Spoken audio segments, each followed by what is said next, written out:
எங்க பொங்கலுக்கு பானை வாங்கினுவாங்க. பானை வாங்க நம்ம ஏண்டி போனோம்? ஆன்லைன்லயே ஆர்டர் பண்ணிடலாமே. ஆன்லைன்லயாங்க? ஆமாடி, இரு நான் பானை ஆர்டர் பண்றேன்.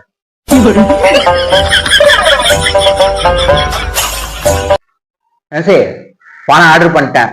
1000 rupees குடுறி. 1000 rupees? ஆமாடி, ஆன்லைன்ல ஆர்டர் பண்ணிருக்கோம்ல, அரை மணி நேரத்துல வந்துரும். புரியுதா? அதுவும் நல்லா குவாலிட்டியா இருக்கும். புரியுதா? மண்பானைக்கெல்லாம் கணக்கு பார்க்க கூடாது சொல்லிட்டேன். ஏன்னா வருஷத்துக்கு ஒரு நாள் பொங்கல், இதுக்கெல்லாம் போய் கணக்கு பார்த்துருந்தா எப்படி சொல்லு? போ போய் 1000 ரூபாய் போ.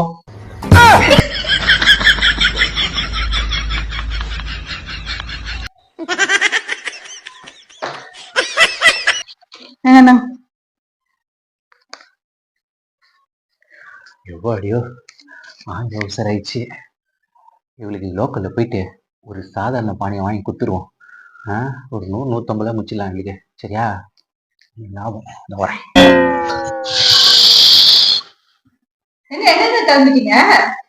ஏய், ஆன்லைன்ல வந்தாலும் அந்த மொன வரைக்கும் தாண்டி வருவாங்க. ஏன்னா மண்பானைல வீடு வரைக்கும் கொடுக்க மாட்டாங்க. நான் போய் மொனையில போயிட்டு அவன்கிட்ட ரிசீவ் பண்ண வந்துடுறேன். சரியா?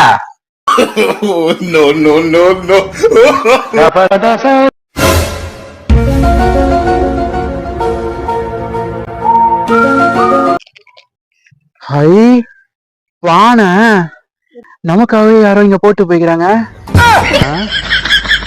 லோக்கல்ல போயிட்டு பானை வாங்கிறதுக்கு பதிலு இந்த பானையே பொங்கலுக்கு நான்சிக்கிட்ட குடுத்துட்டான்னா நமக்கு மொத்தமா 1000 ரூபாய் லாபம் வந்துருமே.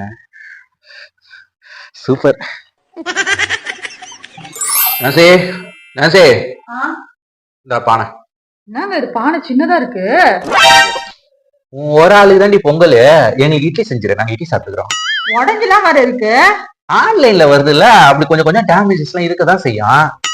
எனக்கு இந்த பானை வேணாங்க, வேற பானை வாங்கிட்டாங்க. அப்படியா? இந்த பானை மாத்த மாட்டான்.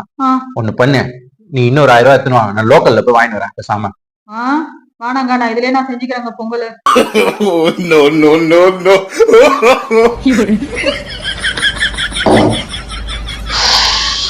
நர்சே, ஆன்லைன்ல கரும்பு ஆர்டர் பண்ணட்டுமா? ஓடி போயிடுங்க.